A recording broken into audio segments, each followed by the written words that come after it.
this day, Lord, Father God, for your worship, Apo. Yes, Lord. You're blessed, Lord, Father God, more than enough in this congregation, Lord, Father God. Yaman kami, Apo Diyos, yaman kami, Lord, Father God.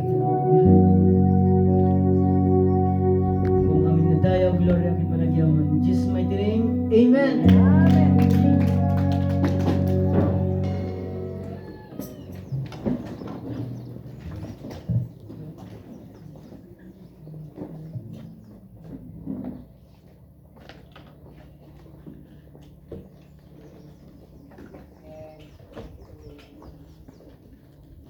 Are you blessed? Amen. Thank you, Lord, for your presence.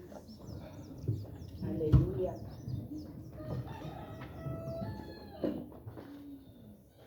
Let's open our Bible in the book of Matthew. Let's begin to chapter 27, verses 3 and 4. And Matthew 26, 74, 75. Nuuna ko muna si Judas. When Judas who had betrayed him saw that Jesus condemned, he was seized with remorse and returned the 30 silver coins to the chief priests and the elders. I have sinned, he said, for I have betrayed innocent blood. What is that for us? He replied. That's your responsibility. Sa Tagalog, at si Judas na nagkanulo kay Jesus nang nakitang hinatulan na, ay nagsisisi at isinauli ang 30 pirasong pilak sa mga punong pare at sa matatanda. At sinabi, ako'y nagkasala sa pagkakanulo o sa dugong walang sala. Ngunit sinabi nila, ano yun sa amin? Ikaw ang bahala dyan. Sa Matthew 26, 74, 75. Then he began, with Peter, to call down curses on himself, and he swore to him, I don't know the man. Si Jesus. Immediately, a rooster crowed. Then Peter remembered the word Jesus had spoken. Before the rooster crows, you will disown me 3 times. And he went outside and wept bitterly. Panginoon, maraming salamat po, Diyos, sa araw na ito. Unay nga, Lord, naaalala po namin ugat po yung passion mo. Dahil sa iyong dugo, kami po ay natubos sa pagkakasala. Kaya sa araw na ito, we acknowledge you once again that you are our Lord, our Savior. Ikaw ang aming kaligtasan. Kaya sa araw na ito, Panginoon, let the Holy Spirit to work in our midst, Father. At sa aming pag-aaral sa iyong mga salita, by remembering your works here in this earth, Father. Lord, tunay nga na hindi namin yun makakalimutan. As an example, Lord, as your servants, Father God, as your follower, Father. Kaya i-bless mo ang araw na ito, Panginoon. Open our hearts and our mind. Nanamnamin namin ang iyong mga salita sa araw na ito, Panginoon. Lord, tunay nga, Lord, O God, ikaw ang Diyos na punong-puno ng pag-ibig at grasya para sa amin, Panginoon, sa oras na kami nahuhulog, ginagamit ng demonyo, Panginoon. Kaya sa oras na ito, Panginoon, samahan mo kami. And let your words, Lord, and let your words have a life in our midst, Father. In Jesus' name we pray. Amen. Amen. Ano ba maalala natin pag Marso at Abril sa mga tradisyon na ginagawa ng mga iba? Naalala natin ang pagkamatay ng ating Panginoon. Don't you know that our Lord Jesus Christ, approximately around 33 years old nung siya'y nabayubay sa cross ng Calvary. So, nagsimulang nagminister or nangaral or nangasiwa ng gawain ng Diyos nung siya'y merong 33 years old siya. Nagsimula siya nung 30 years old. Yung 3 years na yon, nag-start siya sa ministry. At pumili siya ng 12 alagad na kasama niya sa gawain na ito. Tinuruan niya mga ito si nanay by preaching, by teaching the goodness of the kingdom, by healing the sick, spiritually, emotionally, and physically, casting out demons, and demonstrating instant miracles in other spiritual realm. 3 taon nakasakasama niya ang kanyang mga alagad. Magkakasama araw-araw sa hirap at ginawa. Kung nasaan ang Diyos, ang Panginoong Jesucristo, ay nandun din ang 12 alagad niya.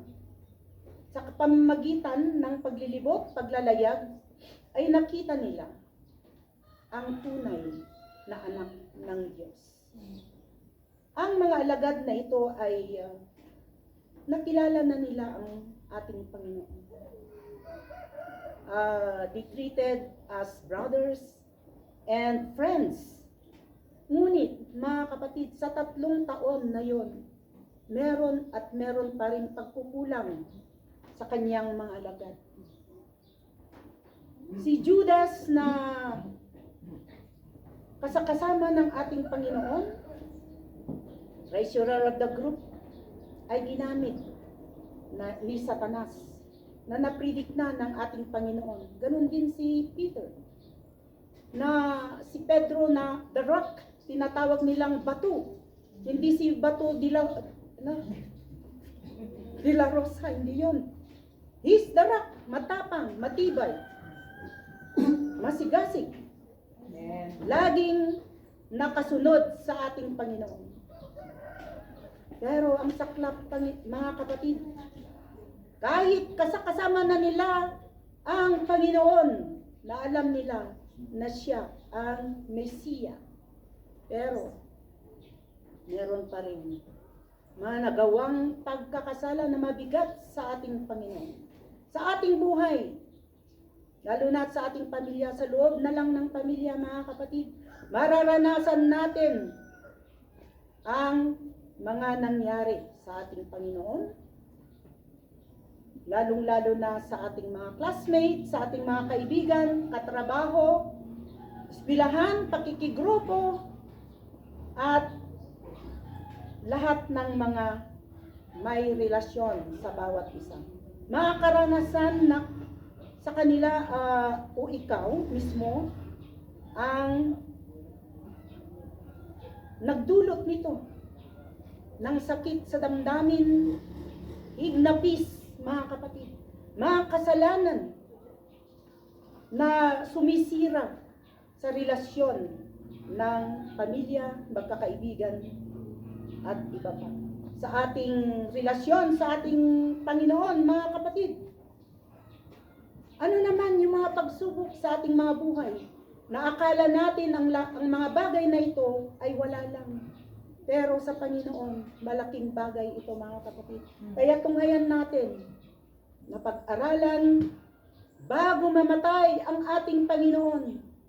Na-predict na niya na guluhin ni Satanas ang kanilang grupo, pero nangyari ang lahat ng ito upang matupad ang plan and purpose ng Ama na nasa langit. Ang title of our sermon for today, When Shedding a Bitterest Tears. The bitterest tears of betrayal, the bitterest tears of denial, the bitterest tears of repentance, the bitterest tears of restoration. Anong ibig sabihin ng bitter? Malala natin, yung tubig sa Mara, nung wala silang mainom, meron natagpuan si Moses na ubog, pero ito ay mapait. Kaya ginawang matamis ni Moses sa pamamagitan ng milagro ng ating Panginoon. Pero pag-usapan natin dito, yung bitter tears, ano ba ang ibig sabihin nito, mga kapatid? Conveys the idea of crying. In a way, they show deep and heartfelt sorrow or pain. Ito ay hinagpis, mapait na hinagpis, associated with galit, yung pain na naranasan nila, mga kapatid, or kung merong namatay sa pamilya, or yung pinakamabigat na experience sa ating mga buhay. When shedding a bitterest tears, the bitterest tears of betrayal. Basahin natin. Una muna natin yung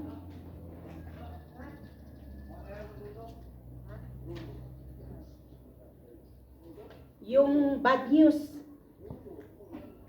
Sino nag-betray sa ating Panginoon?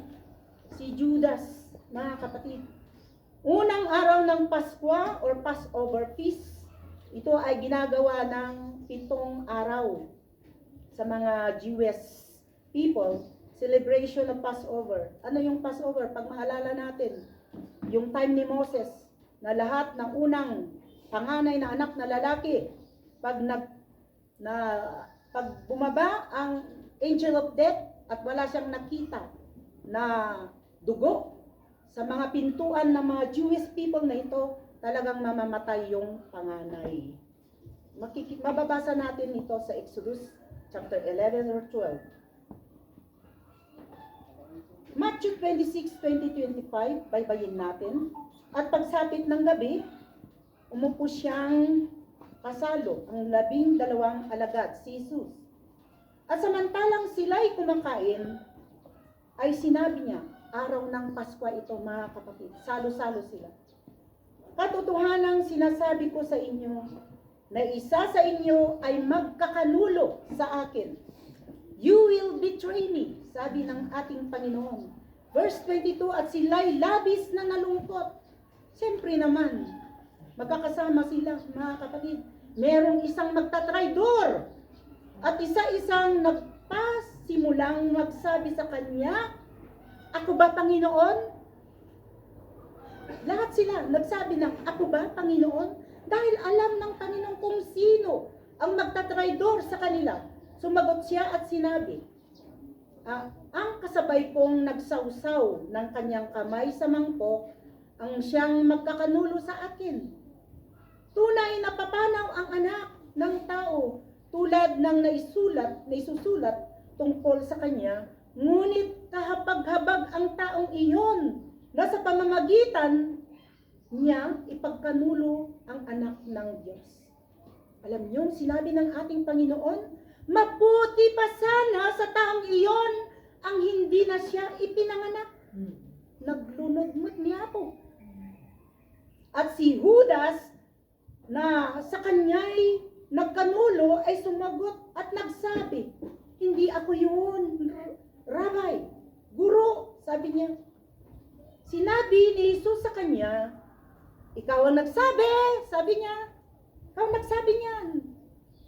Sa pool, napredict na ng ating Panginoon kung sino ang magkakanulo sa kanila.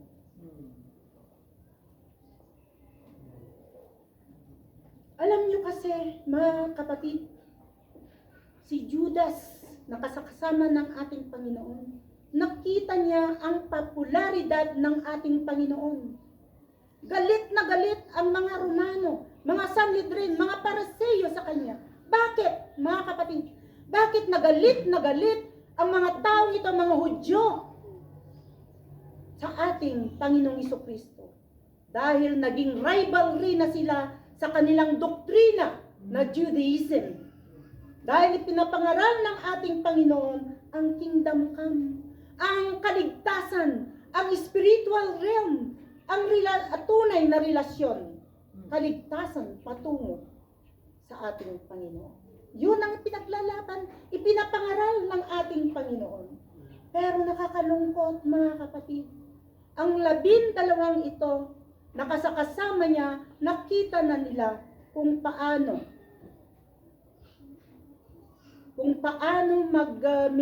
milagro ang ating Panginoon, na nakita na nila ang buong pagkatao ng Ama na nasa Kanya. Alam nila na siya ang Panginoon, na iisa lang sa Ama natin na nasa langit. Pero nakukulang pa rin sila, mga kapatid. Alam niyo kung bakit? Na alam ni Lord Jesus na magkakanulo si Judas sa Kanya dahil may rason, mga kapatid. At ang Satanas na ito mula sa Garden of Eden, ito ay tinitignan niya yung roaring lion. He is seeking whom to devour. At ang dinidevore ng Satanas na ito ay yung masigasig ang pananampalataya or yung mahina ang kanyang pananampalataya. Tignan natin si Judas. Una, mga kapatid, sa John 6:64. Si Judas ay hindi kailanman naniniwala na si Jesus ang tagapagligtas. Basahin ninyo sa John 6:64. Kasama na ng ating Panginoon, pinili siya na isa siyang alagad. Pero, agin ko na lang, nga sumursurot daytoy, kada timutid na kakabsat, mabasa tayo dayta. Hanapay nga tinawag ni Apo Diyos nga Panginoon. Pero dagi kakadwa na Panginoon da nga Panginoon, pero siya hindi. Lagi niyang tinatawag ang ating Panginoon na Rabbi, ang ibig niyang sabihin, teacher or guro. Di lang ti panakaamo ni Judas kina Apo Diyos. Nung napadto datoy in the Old Testament pa lang. John 6:68, 11:16. In short, kulang ang pananalig ni Judas sa ating Panginoon Jesus. Pangalawa, wala siyang personal na relasyon kay Jesus. Bakit? Mababasa natin sa buod ng Ebanghelyo or synopsis ng ating Biblia, magmula sa Mateo, Marcos, Lucas. Sa Matthew 10:2 verse 4, Mark 3:16-19, and Lucas 6:14-16, yung pagkasunod-sunod na indikasyon ng kanilang pangalan, kahit hindi kaano-ano ng ating Panginoon ito, pero malapit siya. At ang mga taong ito ay malapit din sa Kanya. Merong pagkahanay-hanay ang kanilang pangalan bilang alagad ng Diyos. Pero si Judas, mga kapatid, laging nasa huli ang kanyang pangalan. So nga narigat ti laging maudi nga umay ti church. Ang pangalan ni Judas ay laging nasa huli sa listahan. Indikasyon ng kanyang kawalan na malapit na relasyon or personal relationship sa ating Panginoong Jesucristo. Patunay ang pakikipagrelasyon ni Judas, pero may maling motibo. At ang motibo niyang ito ay demonic. Hindi maganda, mga kapatid. Ang motive niya. John 12:1-8, kunana dito'y ang pag-uusap sa pagitan ni Jesus na nangyari kung bakit walang personal na relasyon sa ating Panginoon. Lahat ay sinusuway ni Judas. Mabasa natin yung pagtanggi ni Judas noong pahiran ni Maria ng pabango ang buong katawan ng ating Panginoon. Kunana ni Judas ay nagnina dayta nga babanglo. Apay ni bukbuk mulaan. Dita bagi ni Rabay, kunana. Number 2, gayon din ang pagtanggi ni Judas sa kanyang pagkakanulo sa ating Panginoon. Ay hanga siya tinagkanulo, hanga siya tinagtraidor, kiniguro in Matthew 26:25. At sa mismong oras ng pagkakanulo, tinatanggi pa rin niya, mga kapatid, sa Lucas 22:48. Ikatlo, nilamon siya ng pagiging gahaman sa salapi dahil siya ang bagman, treasurer sa grupo. Lahat na lang salapi ang nakikita niya Dahil, mga kapatid, John 12:5-6 hanggang sa punto na pagtaksalan niya si Jesus ay maging mga kapwa alagad niya. Kita na kwarta. Sa John 13:29, kung na dito ay maaaring nagkaroon ng interes, nagkagusto na maaaring sumunod siya sa popularidad ni Jesus. Isuna nga ikatwa. Agpapakilala. Kada dito'y nga kalaban ni Apo Jesucristo. Nakita nati adu nga tao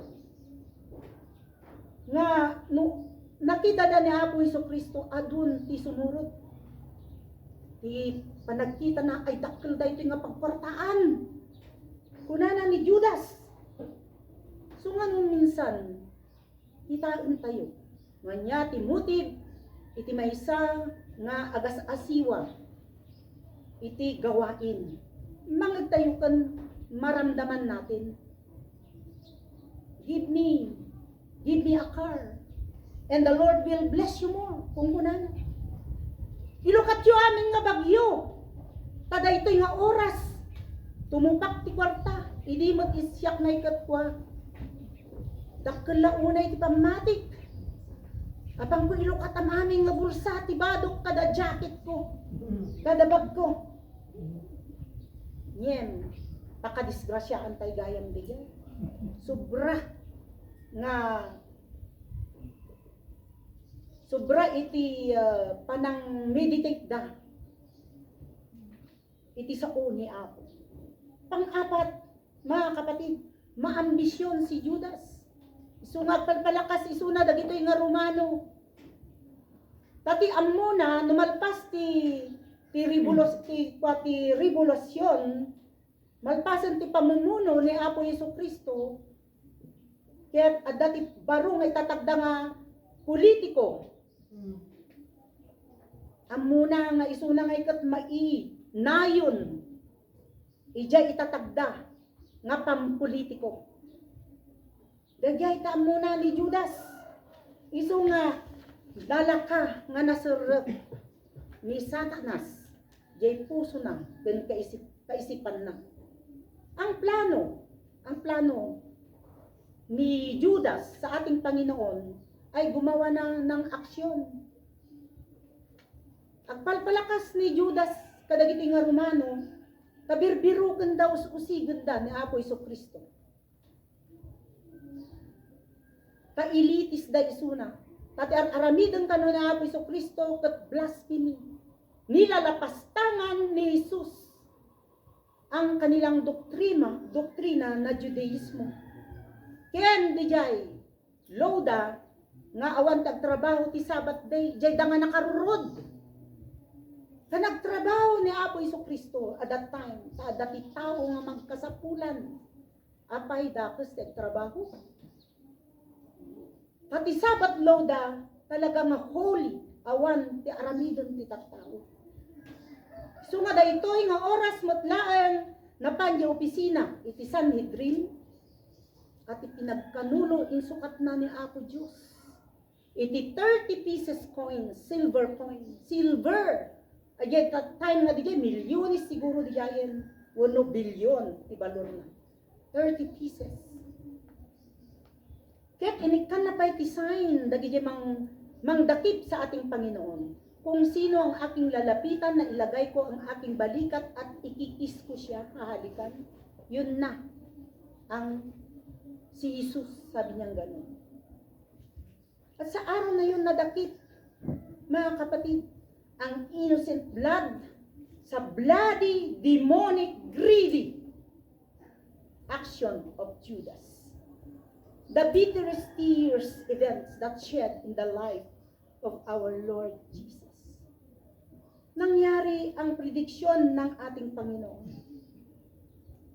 Kapag kainan na sinasabi niya, isa sa inyo ang magkakanulo at traidor kinya, Matthew 26:21. Gayon din sa ating mga buhay, mga kapatid. Makikita natin, ijay jeep idi kaadwan tagi kabkabil jatar puling ijay nga Judas does not pay. Di ba? So, ang anong ka nagbayad? Judas kan. Dahita ni Judas. Ang ugaling Judas, mga kapatid, maraming nasirang pamilya, magkakaibigan, lalo na magkakabarkada, yung walang relasyon sa ating Panginoon. Sa mga kapitbahay, sa pinagtatrabahuan, meron at meron pa rin magtratraidor. Lalong-lalo na ang politiko. Apay adda ti politiko nga nadalus. So nga narigat. Iti nga paspasukan iti politiko tanarugit. Mayaw awan iti spiritual mo, relasyon mo kina Apo Diyos. No. Sobra ti panatik mo iti politiko. Amen? Amen. Sa mag-asawa nasira dahil ang isa ay hindi tapat, nagtaksil, natukso dahil sa mga bagay na nagkukulang o hindi maibigay ang pangangailangan ng isa. Sino ang biktima dito, mga kapatid? Ang mga bata, dagito'y ubing iti biktima. No maysa ken maysa iti agasawa ket agtaksil. Ket likudan na iti pamilya na. So nga adda ti ubing nga gapo iti hinagpis pain iti puso da. Agribribil dida. So nga naggasat kayo ubing kain rugiyo tagad adal ti sao ni Apo. Naggasat kayo nga agasawa. Tamasibsibugang kayo ti sarita ni Apo. Maidayo kayo. Iti pagtatrayduran ti bawat maysa. Iti agkaibigan. Masakitan ka lang. Uray ti gayem mo kung kunama pagkatkatiwalaam nga amin nga sekreto ti biag mo ibagbagam. Ngumno nadadaol dayta namnamaem traiduron naka pagtaksilan naka ket dayta ti pagrugyan ti pagdadael iti agkakaibigan. Gapo ti silusan inggit unan yaman ta dati puso nga isuksukat mo ti pagkaibigan mo. Dayta ti maibagbagang at traidor. Pinagtataksilan mo ang iyong kaibigan nang dahil lang sa selos, sa inggit, sa trabaho din, mga kapatid. Ang una nilang binabato, yung nakikita nilang namumunga, mayat ti trabaho na, madamdama, trinaydor, ti katrabawan na. Kastamot ti barkada, namnamaem, nganurumwar kayo, ngagbabarkada, ti among gayem mo, hanggayam, tabagpagsulan na, ti likudam. Dayta, ti awan ti relasyon na, kini Apo. Hamuyo, ni Apo Diyos, nagsakit ti imbagana, nga di ka pala natay, hangka kuman lang na yan anaken, kunana, kasi kamot lang ti mang traidor kinya, kastamot dagiti magulang, nga namnamaan na daytoy nga magulang, kaya't mayat ti panag-iseskwela dagiti anak nga provide na ang amin nga papangailangan na, pagmamahal, pagtsatsaga, lahat ng dugot, pawis, aramidan da. Pero, isuksukat na di pagmamahal, pagmamalasakit, nga namnamaan ti magulang nga malpas ti eskwela na, tapno at dati nasiyat nga pagsakbayan na, suksukat na ti barkada, nagsubok iti droga, wenno amin nga klase, iti vices, Gijay, iti pangisok-sukatam, iti pagmamahal, pagmamalasakit, iti pamilya.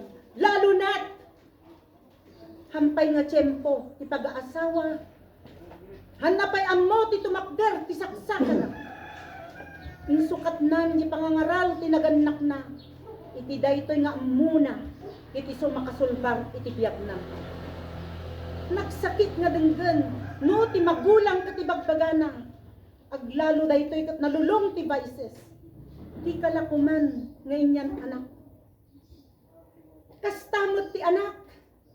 Nga isumbat na itinaganak. Hanak lakuman nga naiyanak. Hanlak ko mga sikan tinaganak ko.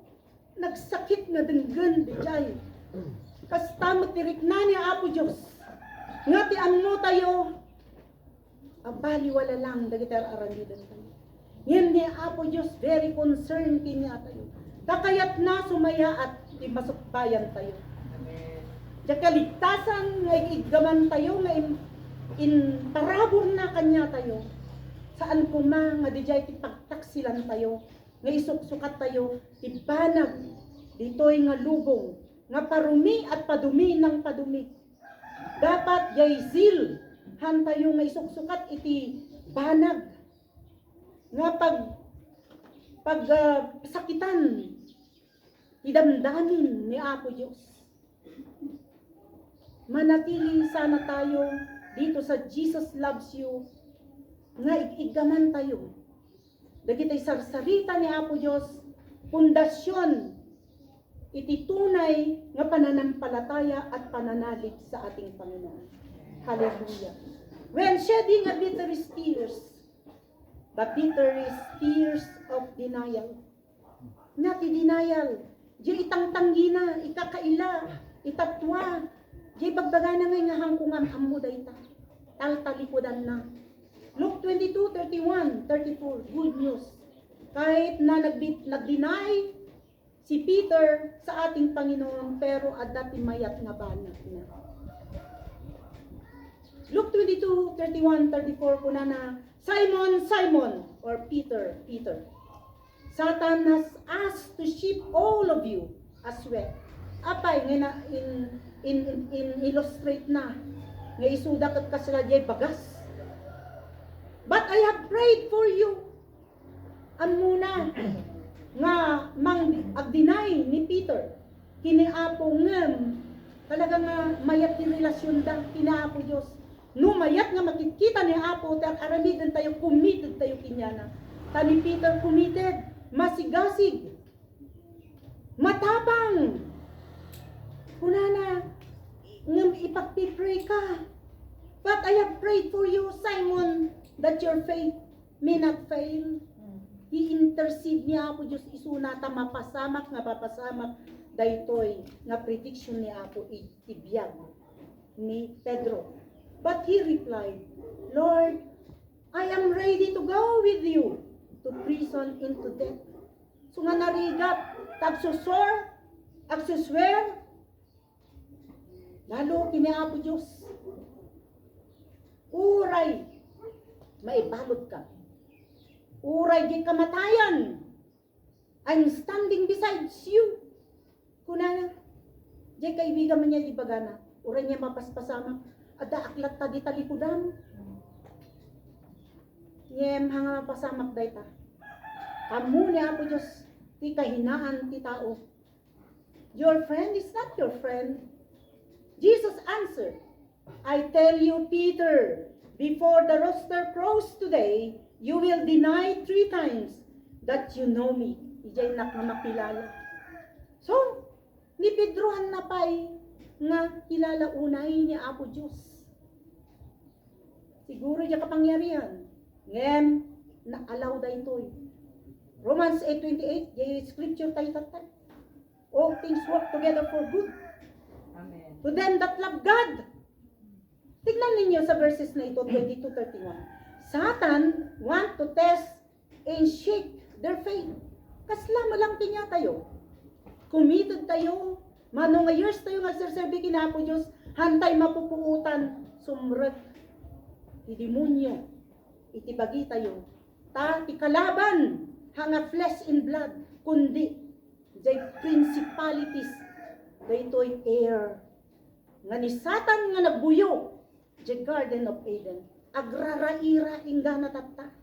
So nagdengdengeg ka ti sermon, kat maturog ka, nrikepen ni Satanas dagita talukap ti matam.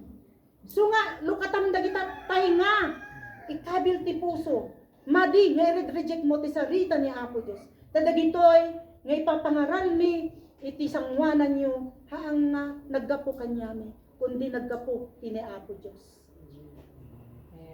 Amen po ba?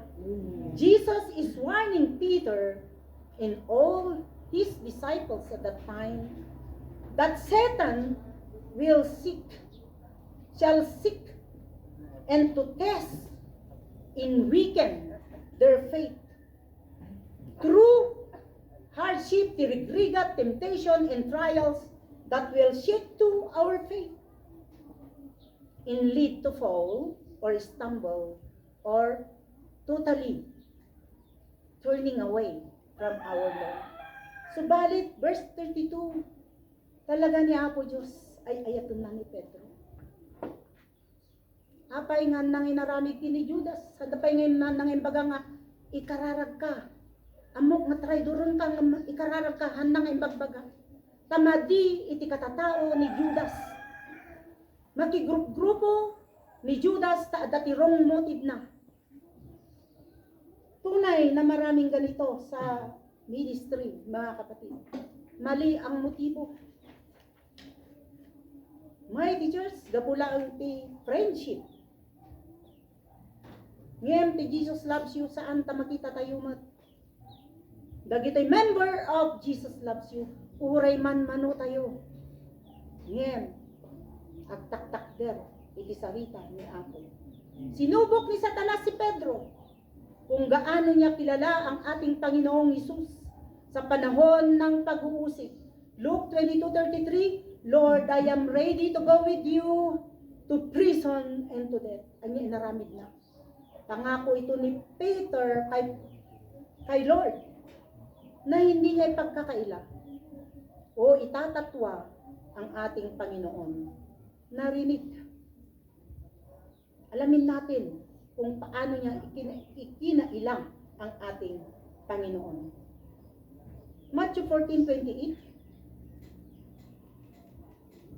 Si Pedro, mga kapatid, ay tunay na nagtitiwala sa ating Panginoon.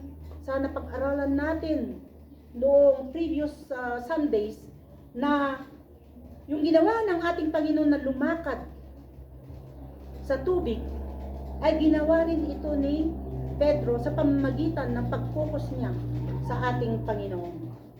At alam din ni Lord na si Pedro ay malapit sa kanya, mga kapatid, nagtitiwala. May relasyon siya sa ating Panginoon. Hindi apan dadakdakin ang ating Panginoon. Anong ginawa niya sa mga sundalo? Tinagpas niya yung tainga. So nga, amo ni Apo Jesucristo nga ipaglalaban ni Pedro, isuna niya 14:28. At alam din ni Lord na si Pedro na kahit i-deny niya ang ating Panginoon, malapit pa rin ang puso niya sa ating Panginoon sa Kristo. Pero bakit sa panahon na iniusik ang ating Panginoon, doon pa niya pinagkaila ang ating Diyos? Matthew 26:69-74, now Peter was sitting out in the courtyard, and a servant girl came to him, but he denied it before them all. I don't know what you're talking about. Hangkong amo day tay bagbagan. Then he went out to the gateway where another girl saw him and said to the people there, this fellow was with Jesus of Nazareth. Daytoy nga tao, kadwana daytoy nga ni Jesus of Nazareth. He denied again. With an oath, ayang kungan amo day nga tao. Una na, nag-oath pa isuna. After a little while, those standing there went up to Peter and said, surely you are one of them, for your accent gives you away. Pati gay tuno, ituno da ang amuda. Ang amuda ni Peter, nakadkadwana ni Apo Diyos. Then Peter remembered the word Jesus had spoken, before the rooster crows, you will disown me 3 times. Lalo na't noong nag-eye to eye sila, tinignan ng ating Panginoon kahit malayo siya. Tinignan niya sa mata, At parang nagsasabi, tignan mo, i-deny mo ako ng 3 beses. Maniniwala ka na ngayon. Tunay nga na hindi mo pa ako kilala. Pedro, alam niyo kung anong rason na kahit nung tinagpas ay nung hinuli ang ating Panginoon, yung ibang alagad ay nagsitakbuhan at nagsipagtago sila. Natatakot si Pedro, mga kapatid, kung kaya't dininay niya ang ating Panginoon. Nakita niya kung paano nila litisin ang ating Panginoon. At ayaw din niyang mangyari yun sa kanya. Pinarigat da ni Apo Diyos. Binugbog da iti bagina.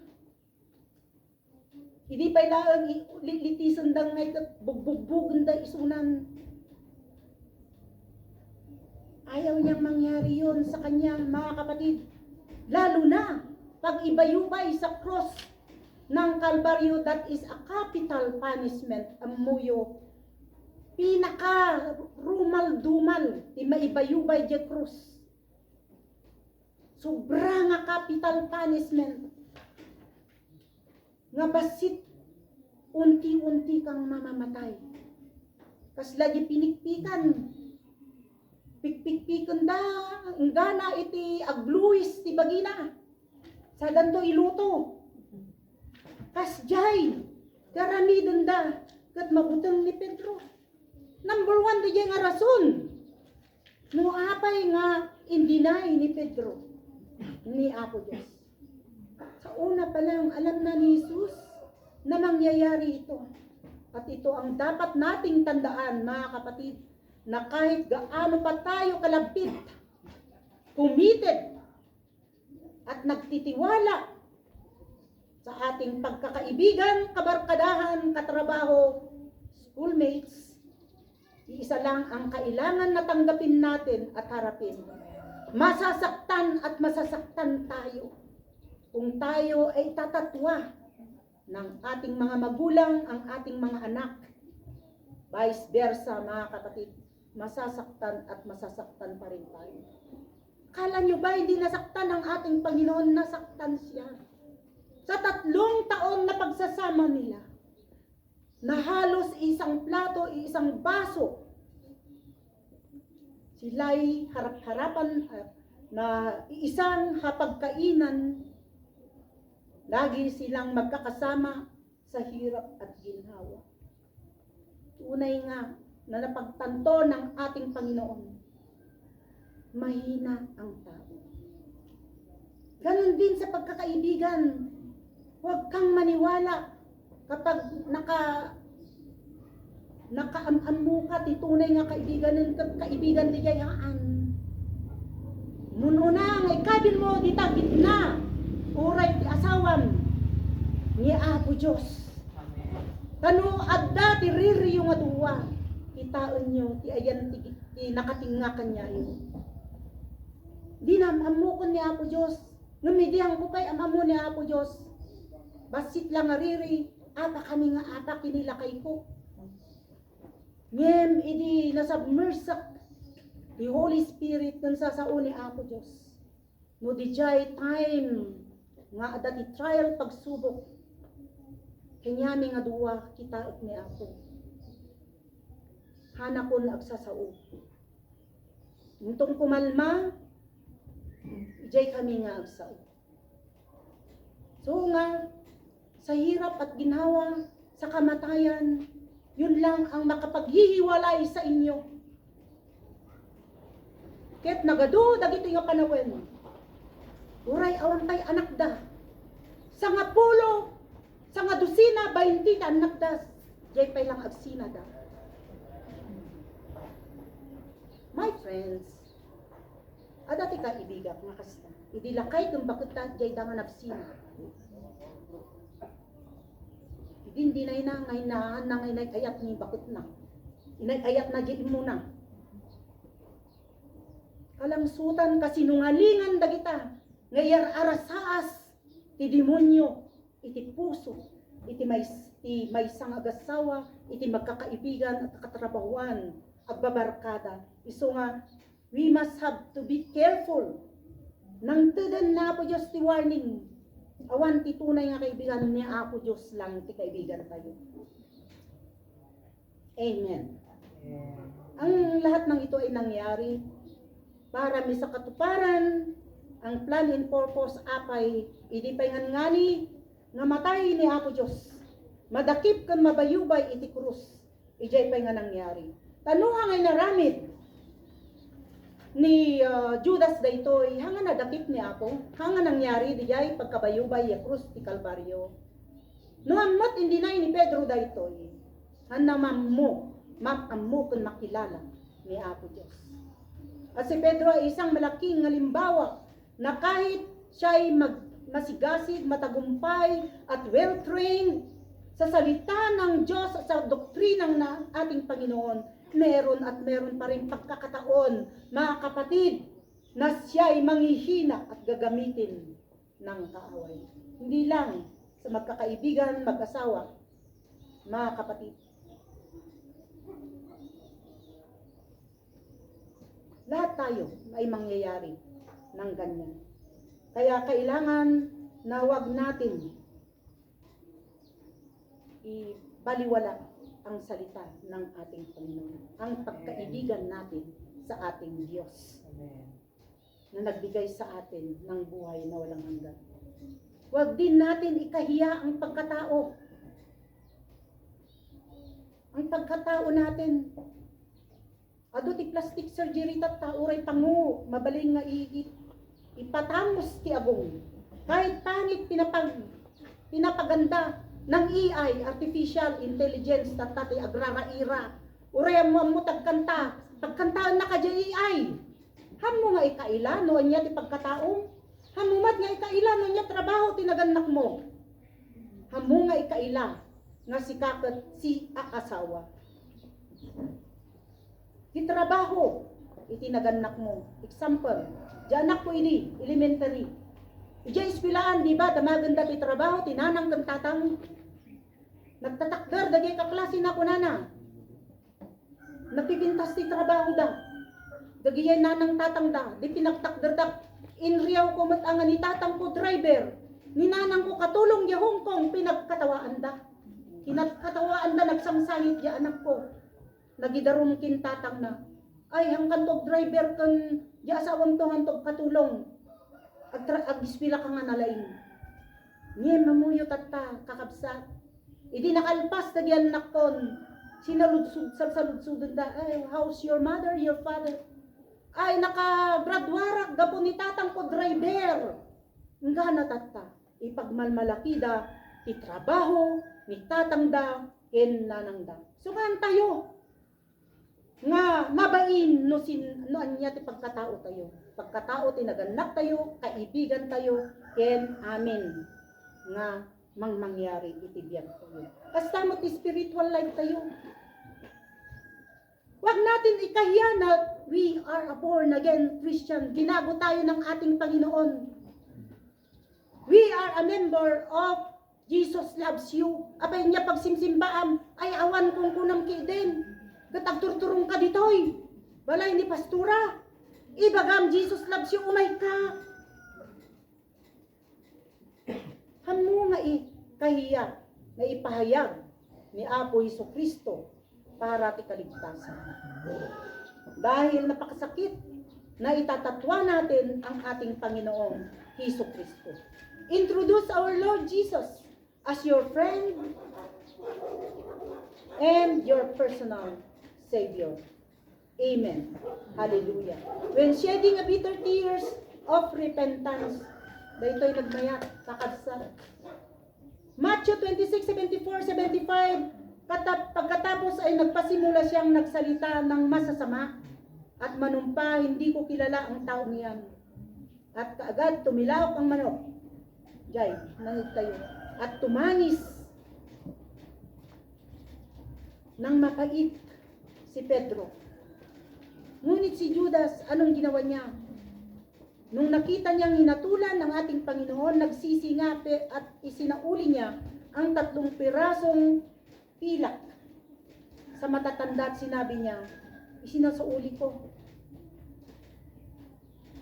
ang 3 pirasong ito. Sa dugong walang sala. Ngunit sinabi nila, ano iyon sa amin? Ikaw ang bahala. Nagsisi si Pedro matapos niyang ipagkaila ang ating Panginoong Hesus. Tumangis siya, mga kapatid.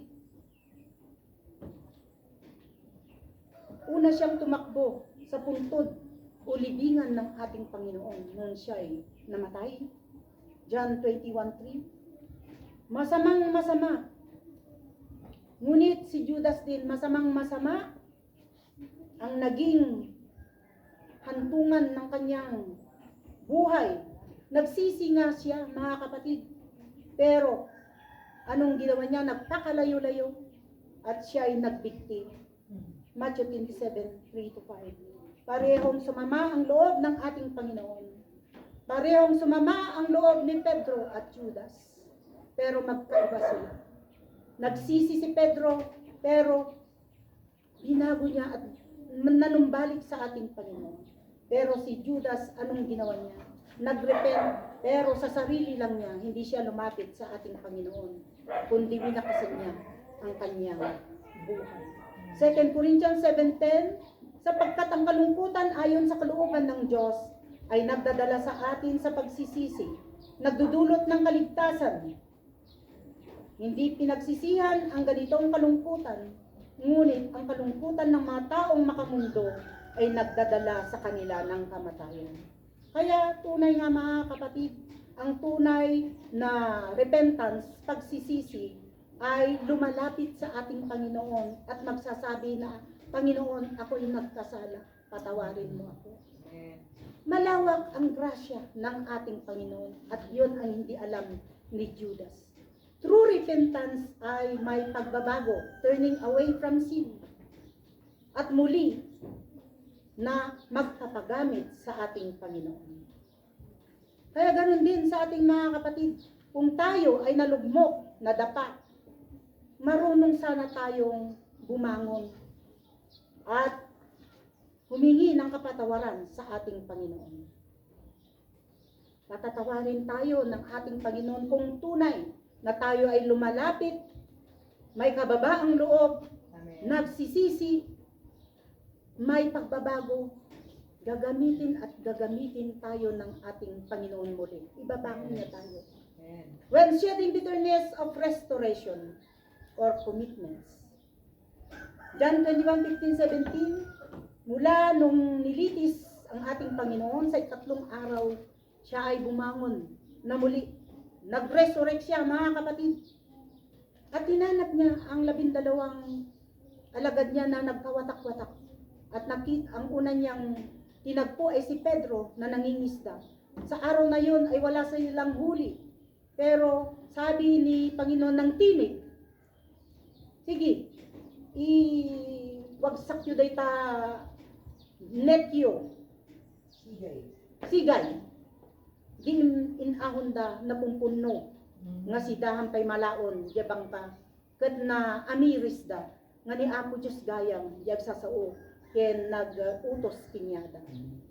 Ket dijay nga pagkataon, mga kapatid, nagsasango da manen, na restore manen ti pagkakadwada ngem nakurangan dan 11 da. Nya ti dinamag manen ni Apo Diyos kini Pedro. Pedro, mahal mo ba ako? Talo nga beses na nga sinaludsod na diyay. Wena po ay ayatin ka. Ay ayatin ka, Apo. Tuwing nagkakasala o nadadapa tayo, mga kapatid, matapos tayong magsisi, sisiguruhin natin, mga kapatid, na ang pinakamahalaga sa ating buhay ay ang pagmamahal. Panumbalik natin ang pagmamahal na nawasak. Kung meron sinasabi na second chance, third chance, fourth chance, 70 times 7 na pagpapatawad sa iyong asal sa ating Panginoon, ganun din sana sa ating mga mahal sa buhay. Anong sinabi ng ating Panginoon kay Pedro nung tinatanong niya ito? Ang sagot ni Pedro, oo, Panginoon, alam ninyong mahal ko kayo. Ang tugon ni Jesus, pakainin mo ang aking mga tubo. Anong ginawa ni Pedro? Sa araw ng Pentecost, 120 people. Lahat ng ito ay nabaptize, tumanggap ng Espiritu Santo. At nangaral si Pedro mula noong tumaas na ang ating Panginoon sa langit. Doon nagsimula ang panunumbalik ni Pedro sa ministro ng ating Panginoon. Naramdaman ni Pedro na siya ay hubad sa harapan ng ating Panginoon. Ganon din tayo mga kapatid. Wala tayong maililihim sa ating Panginoon. Ang ating aklat ay bukas sa Kanya at alam niya na kung sino ang tunay na sumusunod at nagmamahal sa Kanya. Meron akong pangwakas na illustration kung bakit ito ang napili ko na pag-aaralan natin sa araw na ito. Kailan lang ay nag-usap kami ng anak ko na si JJ. Mama, meron akong hindi nasabi kay Papa. Sabi. Alam niyo, yung pangalawa kong anak na si JJ, itong anak kong ito ay lahat ay ibinigay sa kanya. Lalo na yung lolo at lola, yung auntie Helen niya, si ate niya. Maaga siyang nag-asawa. Kami ang bumubuhay sa anak niya. Pinapaaral namin siya at yung asawa niya. Wala siyang narinig na panunumbat. Nakapagtapos siya. Kahit rocky, yung roller coaster, yung buhay nilang mag-asawa. Nung nakatapos na siya, nakahanap naman ng trabaho. Pero meron siyang mga dreams, wishes, plano sa kanyang tatay. Nung patungo na paalis na patungo sa Canada, yung tatay niya ay nasa duyan. Nandyan na yung sasakyan na susundo sa kanila. Mama, hindi ko man nasabi sa papa. Sabi.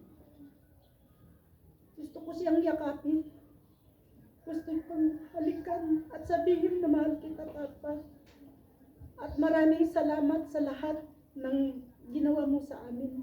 Hindi niya nasabi yun. Ang sinabi lang niya, Papa, paalis na ako.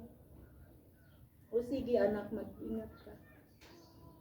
Pero meron siyang gustong sabihin at ipakita sana sa papa niya yung mga wasted years sa buhay niya na pagmamalaki sana ng kanyang tatay. At sa akin, hindi niya nagawa.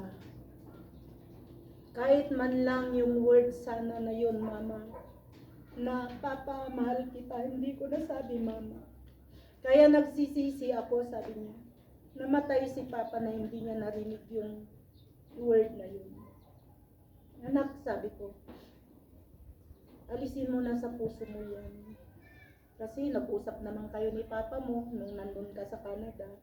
At alam niyang maganda ang sitwasyon mo, sabi ko. Kung ano man yung plano ni Papa mo, plano mo sa Papa mo, plano mo sa buhay mo, pagpatuloy mo lang, sabi kong gano'n.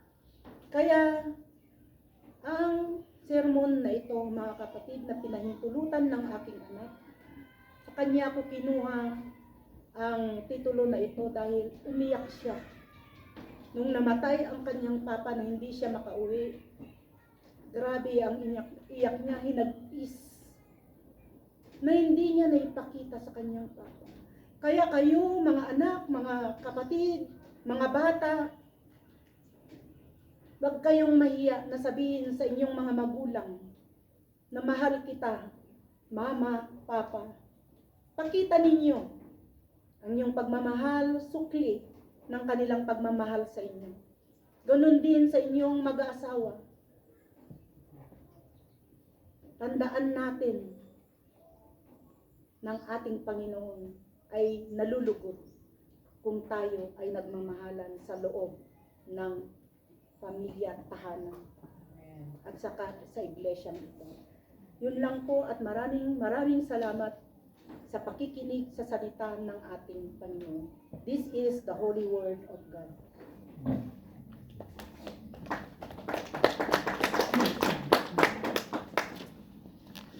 Tumakter kayo, tagkaralag kayo. Ako, ang yaman kami, karagiting saong, anang ganli kiday bigat. Awan mo't apon ni nalapsan, nulikat napnapnag kami, nga nagdengeg. Iti pamagbaga, iti saong, tibiyag, tiubing, at tutubo, hinggan at tinataangan. Yaman kami, Apo Diyos, kadagito'y apong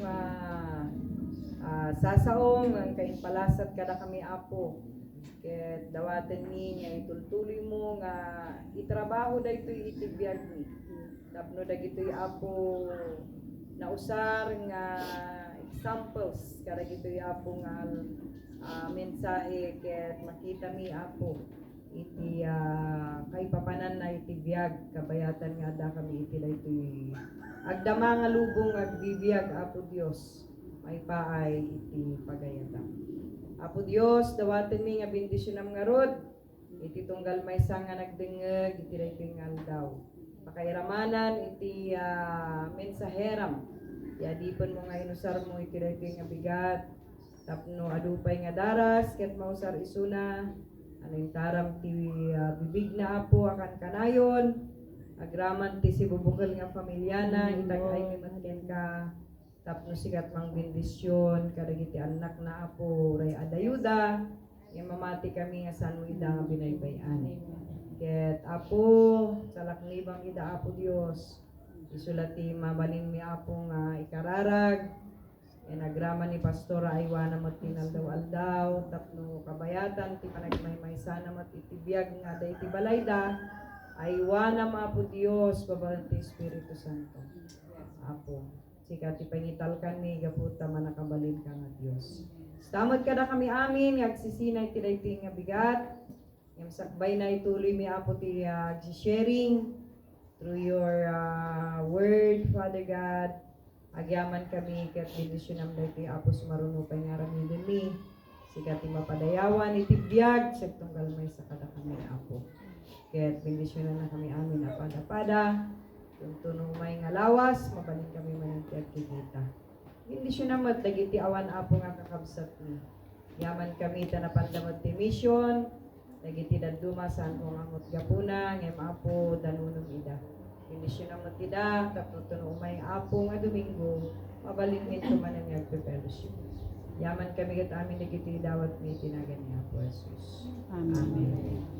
Ang bag nga bigat tayo, amin. Kaya't ala ituloy tayo ti sharing daytoy